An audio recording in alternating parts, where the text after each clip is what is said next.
नमस्कार, 9 की 9 खबर देख रहे हैं आप और आपके साथ मैं हूं सोनाली सिंह। मुंगेर के एक घर में भैंस घुस गई, जिसे लेकर दो पक्षों के बीच जमकर मारपीट हुई। मामला श्यामपुर थाना क्षेत्र के बहिरा गांव का है। मारपीट का ये वीडियो इस वक्त सोशल मीडिया पर तेजी से वायरल होता हुआ।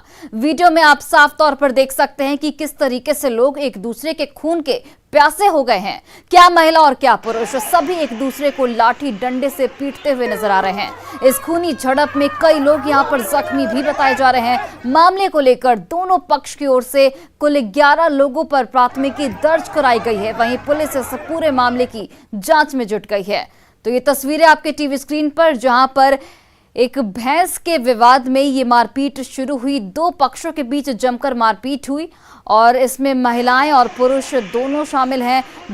दोनों पक्ष एक दूसरे पर लाठी डंडे से वार कर रहा है। पुलिस इस पूरे मामले की जांच में जुट गई है। कुल 11 लोगों पर यहां पर प्राथमिकी दर्ज कराई गई है और कई लोग यहां पर जख्मी बताए जा रहे हैं, जिनका इलाज फिलहाल अस्पताल में जारी है।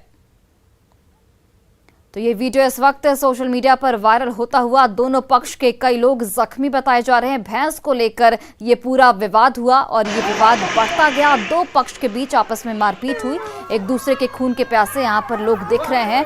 और इस झड़प में देखिए महिलाएं भी बिल्कुल शामिल हैं और लाठी डंडे से एक दूसरे पर वार किया जा रहा है। कई लोग यहां पर जख्मी बताए जा रहे हैं, जिनका इलाज इस वक्त जारी है। 11 लोगों पर प्राथमिकी दर्ज की गई है। फिलहाल पुलिस इस पूरे मामले की जांच में जुटी हुई है।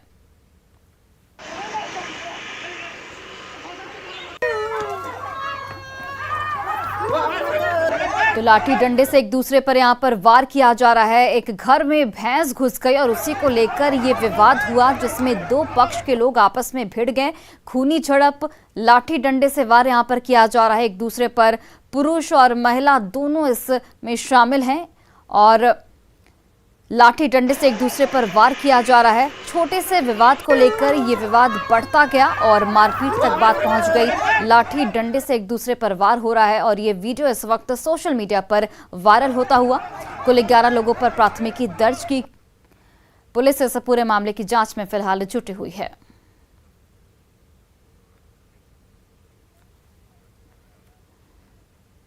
और समस्तीपुर के रोसड़ा अनुमंडल क्षेत्र में एक शादीशुदा युवक ने दूसरी महिला से शादी की, जिसके बाद जमकर बवाल हुआ। पुलिस को मामले को सुलझाने के लिए पंचायत बुलाई गई, लेकिन मामला नहीं सुलझा। पंचायत में काफी देर तक हाई वोल्टेज ड्रामा चलता रहा, जिसके बाद मामला शांत हुआ।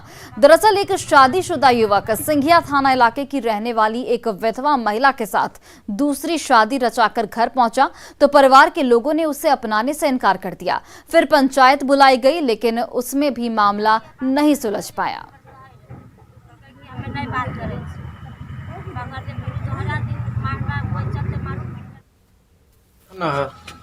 और कहाँ रखना है? तभारा पर रूम रखेगा। और दूसरा पत्नी है, वो अभी बेबोती का कारण नहीं रहने देंगे। दूसरा बीवी है, वो बोलता अभी नहीं रहने देंगे, इसको हम भाड़ा पर रूम लेकर रखेंगे। लड़का को मारा है, क्यों मारा? उसको कम मारने का अधिकार नहीं है, पंचायत करने का अधिकार है। भरी सभा के बीच में उसको भी मारा, हमको भी मारा है और हमारे साथ घर से लोग किया और 10-20 आदमी को लेकर हमारे दरवाजे पर पहुंच गया। किसी तरह का उसके पास में कागज नहीं था, न पंचायती कागज था। मनमाना किया उग्रवादी के साथ। यह बहुत अशोभनीय बात है। अगर उससे शादी किया है, कोर्ट मैरिज हुआ है, तो उस लड़की को उस लड़का ने अपने घर में रखे या उनके परिवार का आदमी ने एक्सेप्ट करे। केवटी विधानसभा से बीजेपी विधायक मुरारी मोहन झा का एक वीडियो सामने आया है, जिसमें वो थानेदार की क्लास लगा रहे हैं। दरअसल केवटी के थाना प्रभारी शिव कुमार यादव पर एक युवक की पिटाई का आरोप लगा, जिसके बाद विधायक अचानक थाने पहुंच गए और दारोगा की कुर्सी पर बैठकर थानेदार की क्लास लगा दी। विधायक ने पुलिस की कार्यशैली पर भी यहां पर सवाल उठाए, वहीं थानेदार से माफी भी मंगवाई। फिलहाल कोई भी अधिकारी इस मामले पर कुछ भी बोलने से यहां पर बचता हुआ नजर आ रहा है। ये घटना 27 मार्च की बताई जा रही है। रख के गई है, चल जाओ एखने थाना पर, जगह थानेदार से डर हुआ वो एखने चल छोड़ दिए थाना। नहीं हमरा साथे छी तो साथे रहो। कि नहीं होता है सर। कहाँ है वो डायरी, स्टेशन डायरी है रखा हुआ है। लाइए, यहाँ लाइए हमारे पास। हो गया बताओ कितना दिन से नौकरी में? वो रख के गई है मैनेजर, उसके बाद स्टेशन डायरी आपके थाना पर नहीं। कैसे होता है केस? यही है, सही रहेंगे कभी कभी कभी मुंशी नहीं क्या है मुंशी थाना का जी? कौन है मुंशी? कोई नहीं बोलता है, सब चुप रहता है। स्टेशन डायरी का तो कस्टोडियन मुंशी होता कहाँ है है, मुंशी? मैनेजर तो जकरा चल जाओ एखने थाना पर, जकरा थानेदार से डर हुआ है वो एखने चल के छोड़ दिए थाना। नहीं हमरा साथे छी तो साथे रहो। है कि नहीं होता है? होता है सर। कहाँ है वो डायरी, स्टेशन डायरी? है, रखा हुआ है। लाइए, यहाँ लाइए हमारे पास। क्या हो गया बताओ? कितना दिन से नौकरी में? वो रख के गई है मैनेजर, उसके बाद स्टेशन डायरी आपके थाना पर नहीं। कैसे होता है? और दानापुर के विक्रम में दबंगों का कहर देखने को मिला है। दबंगों ने एक परिवार पर डायन बिसाही का आरोप लगाकर जमकर पिटाई की है, जिसके बाद सभी को अस्पताल में भर्ती कराया गया है।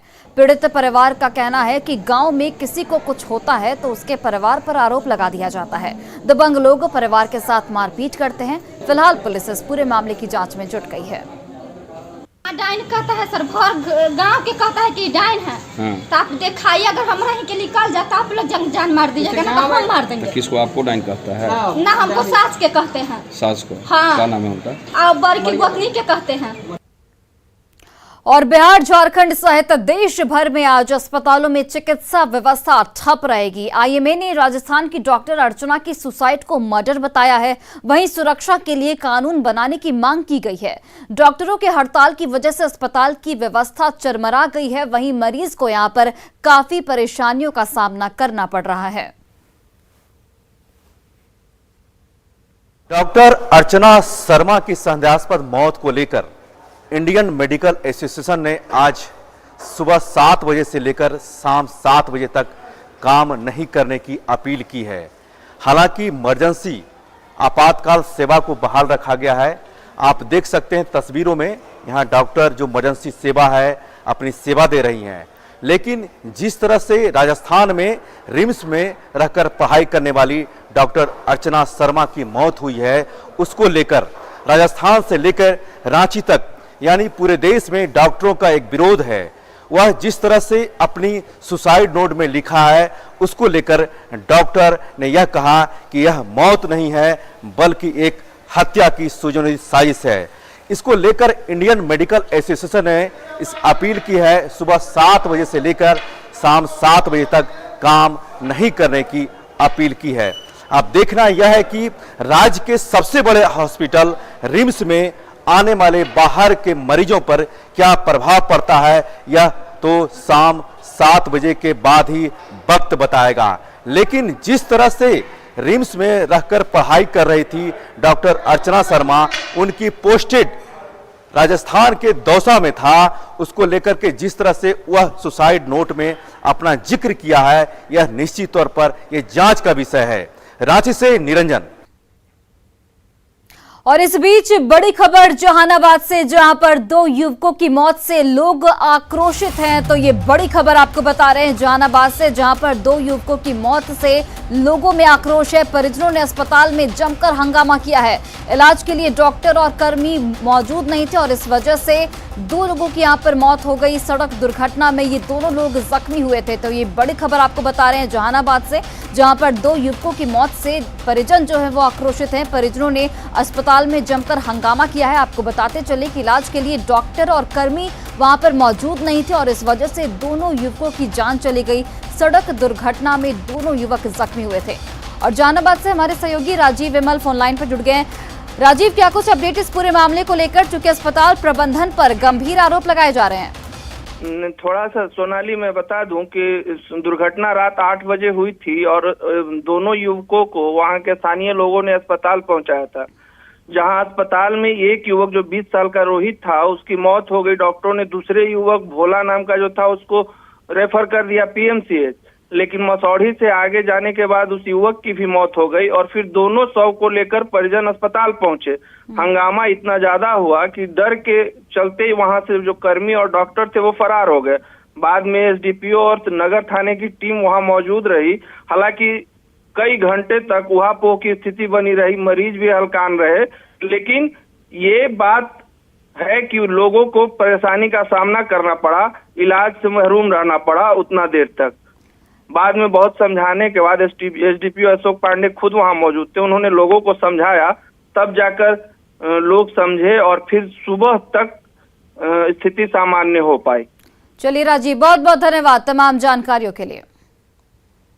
चलिए बढ़ते आगे। अंतर्राष्ट्रीय पर्यटन स्थल राजगीर के घोड़ा कटोरा में वन विभाग के कर्मचारी मुख्यमंत्री के आदेश को जमकर धज्जियां उड़ा रहे हैं। मुख्यमंत्री नीतीश कुमार ने इको टूरिज्म के तहत घोड़ा कटोरा में ईंधन चलित वाहनों पर रोक लगा रखी है, लेकिन वन विभाग के कर्मचारी यहां ईंधन चलित दोपहिया वाहन जमकर सरपट दौड़ा रहे हैं। इस पर विस्तार से जानकारी दे रहे हैं हमारे न्यूज 18 से संवाददाता अभिषेक कुमार।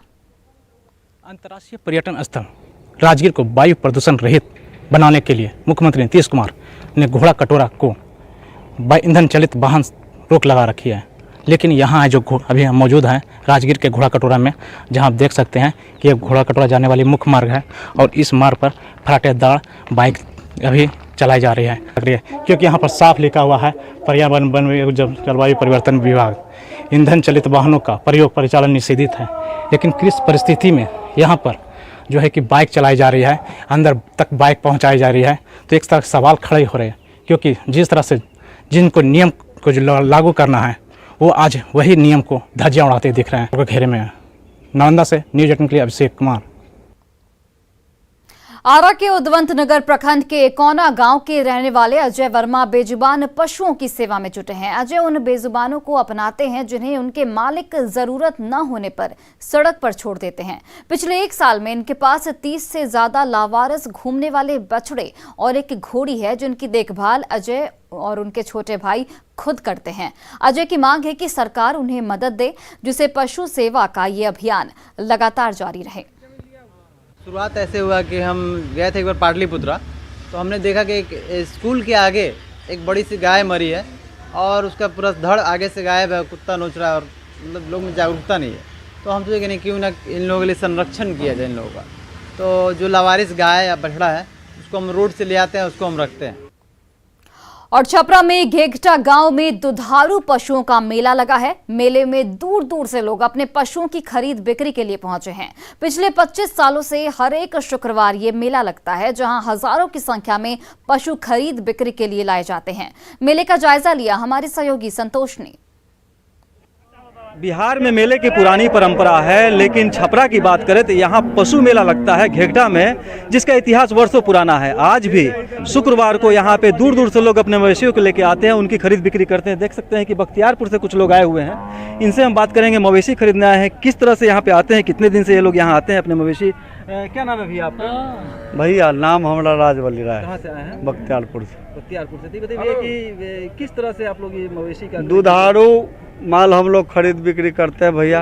पेट पर फैट गिर रहा है, किसी तरह कमाते खाते हैं और कैसे में हर जगह के लोग आता है, जहाँ का सुविधा मिला वहाँ लेके लोग जाता है, खरीद बिक्री होता है माल, और कोई दिक्कत नहीं है। कैसा गाय भी बिकता है? यहाँ खाली दुधारू गाय भैंस बिकता है। तो फायदा होता है तभी ना लोग आता है जाता है जी। ऐसे बाहर में गाय बेचेंगे और यहाँ गाय लाके बेचेंगे, उसमें क्या फायदा होगा? तो मुनाफा होगा तभी ना लोग आएगा जाएगा, बिना मुनाफा का कोई आएगा? ज्यादा ग्राहक मिल जाता है, किसी को घाटा भी होगा, किसी को फायदा भी होगा। लेकिन चूंकि ये जो मेला है इसका इतिहास काफ़ी पुराना है, 25-30 साल से लोग यहाँ आते हैं और एक मेला जम गया है यहाँ पे कि अगर किसी को मवेशी बेचना है और कहीं नहीं बिके तो घेघटा के पशु मेला में आएंगे तो उनकी मवेशी जरूर बिक जाएगी, खरीदार मिल जाएंगे। और यही कारण है कि यहाँ दूर दूर से लोग जो है मवेशियों की खरीद बिक्री करने के लिए यहाँ पहुँचते हैं। संतोष गुप्ता, न्यूज़ 18, छपरा। लीची के विश्व प्रसिद्ध मुजफ्फरपुर में एक बार फिर से लीची के पेड़ों में मंजर दिखने लगा है। लीचियों के मंजर को देख किसान बेहद उत्साहित हैं। ऐसे में ये जानना बेहद जरूरी है कि इन मंजरों का रखरखाव कैसे किया जाए। मुजफ्फरपुर लीची अनुसंधान केंद्र के डायरेक्टर डॉक्टर शेषधर पांडे बताते हैं कि लीची के मंजर में जब सिर्फ फूल हो तो उसमें किसी तरह के कीटनाशक का छिड़काव करना चाहिए। अगर मंजर में लौंग के जैसे लीची दिखने लगे तभी छिड़काव किया जाना चाहिए। धीरे धीरे पकड़ना शुरू कर रहा है। तो एक्चुअली इस समय क्या है कि किसी कीटनाशी दवा का या फफूंदनाशी दवा का छिड़काव करने से क्या होता है, मधुमक्खी या तो मर जाएगी, प्रभावित होगा इंसेक्टिसाइड डालने से या फंजीसाइड कीटनाशी डालने से, या वो भाग जाएगी, दूर चली जाएगी। तो होता क्या है, उससे परागण की क्रिया जो है वो प्रभावित होगी। तो इस नाते अभी करीब करीब लगभग 6 से 7 दिन दाना बैठना शुरू हो गया है। 6-7 दिन बाद ही कीटनाशी या फफूंदनाशी जिनकी भी संस्तुति है उनका छिड़काव। मुजफ्फरपुर की पहचान लीची, जिसका सीजन जो है अब वह शुरू होने वाला है। दरअसल पेड़ों में मंजर आने लगे हैं और मंजर आने के साथ ही किसान जो है काफ़ी उत्साहित है, क्योंकि मंजर इस बार बहुत ही ज़्यादा आया है। लेकिन सबसे बड़ी बात यह है कि अक्सर ऐसे मंजर आते हैं और जो लीची के उत्पादक हैं, लीची के जो किसान हैं, वो खुश तो हो जाते हैं, लेकिन ज़्यादातर ये जो मंजर हैं, जो लीची है, वो मंजर से ही झड़ने लगते हैं, कीड़ा लग जाता है। तो ऐसे में रख रखाव को लेकर अक्सर सवाल उठता है कि आखिर इसका रख रखाव कैसे करें। अभी जो आप देख रहे हैं ये मंजर जो है बस कुछ ही दिनों का है, और ऐसे में आप देखेंगे जिस तरीके से डॉक्टर शशधर पांडे, जो कि लीची अनुसंधान केंद्र के डायरेक्टर हैं, उन्होंने बताया है कि ये लीची अगर इस साइज का हो, यानी अप्रैल के पहले सप्ताह में इसे हल्का हल्का कीटनाशक दिया जा सकता है, पानी दिया जा सकता है, क्योंकि यह जो सीजन है जिसमें लीची जो है वह लौंग के बराबर हो जाता है। इससे पहले यानी मार्च से पहले कुछ भी नहीं दिया जा सकता है, 1 अप्रैल से पहले कुछ भी नहीं दिया जा सकता है, क्योंकि जो परागण की प्रक्रिया होती है। तो ऐसे में अगर छिड़काव रासायनिक जो कीटनाशक का छिड़काव अगर होता है तो वैसे में परागण काफ़ी प्रभावित होता है, और पानी की भी छिड़काव जो है उससे मना किया जाता है। लेकिन अभी जो फिलहाल आप देख सकते हैं जो अभी स्थिति है, ऐसे में अब जो है लीची के किसानों को इस पे छिड़काव करने की आवश्यकता हो गई है। चाहे कीटनाशक का छिड़काव कर सकते हैं, जिससे जो कीड़े मकोड़े हैं, जो कीड़े लगते हैं, वो खत्म हो जाए, नष्ट हो जाए, और ऐसे में इसे मौसम के अनुसार पानी का छिड़काव भी रेगुलर दिया जाना चाहिए। मुजफ्फरपुर से न्यूज़ 18 के लिए प्रियांक सौरभ। जमुई जिले का अति नक्सल प्रभावित क्षेत्र के जंगलों में बसे गांव की आदिवासी महिलाएं अब स्वावलंबन और आत्मनिर्भर की राह पर चल पड़ी हैं। जिले के झाझा और चका इलाके में 110 आदिवासी महिलाएं और शहद का कारोबार से जुड़ी हैं। सरकार की बागवानी मिशन योजना का लाभ लेते हुए ये महिलाएं अब मधुमक्खी पालन करते हुए खुद से शहद तैयार कर रही हैं।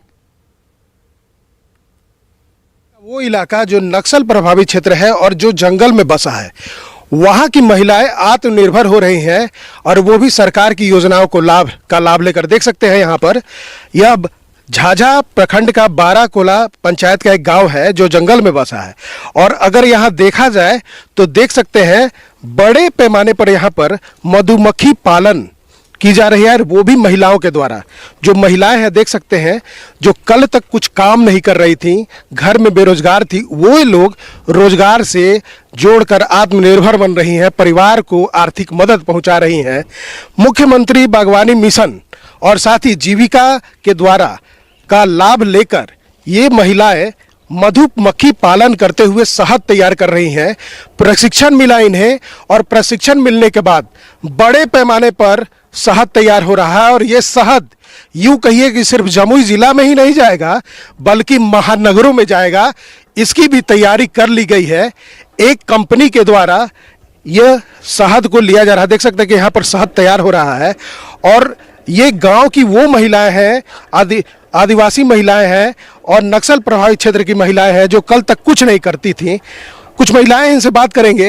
अच्छा, एक बात बताइए, क्या पहले काम करती थी आप, इससे क्या फायदा हुआ? कुछ सभी बेरोजगार था। हाँ। कुछ नहीं करता, घर में बैठ रहता है, कुछ नहीं करता है तो बहुत तकलीफ, परेशान, घर में कुछ खाने पीने के, बच्चे लोग के सेवा करने में बहुत दिक्कत रहता है। इससे फायदा क्या होगा? क्या होगा, बच्चे लोग के पढ़ाएंगे और बच्चे लोग के शिक्षित करेंगे, बच्चे को पढ़ाएंगे, परिवार को मदद करेंगे, क्या लाभ होगा? क्या लाभ होगा? बच्चे को पढ़ाएंगे तो लाभ होगा यही, क्या पढ़ लिख के आगे बने, कुछ आगे बढ़ेंगे, और कुछ भी पढ़ा लिखाने के भी पैसा भी होगा, और कुछ घर द्वार का। पहले कुछ कर रही थी? नहीं, कुछ नहीं, बेरोजगारी है। अधिकारी है, इनसे बात करते हैं। अच्छा, क्या मिशन है, क्या योजना है और उसका लाभ किस तरह से इन लोगों को दिया? जिस तरह से जलवायु परिवर्तन हो रहा है और कृषि में लागत बढ़ता जा रहा है, तो मधुमक्खी पालन को हम लोग बिना लागत की कृषि कह सकते हैं और एक काफ़ी अच्छा जरिया हो सकता है किसानों की आय दुगनी करने में, क्योंकि इसमें लागत कुछ नहीं है, इनपुट कॉस्ट कुछ भी नहीं है, ना इसमें खाद लगना है, ना बीज लगना है, ना हमको तेल डीजल की फिक्र है।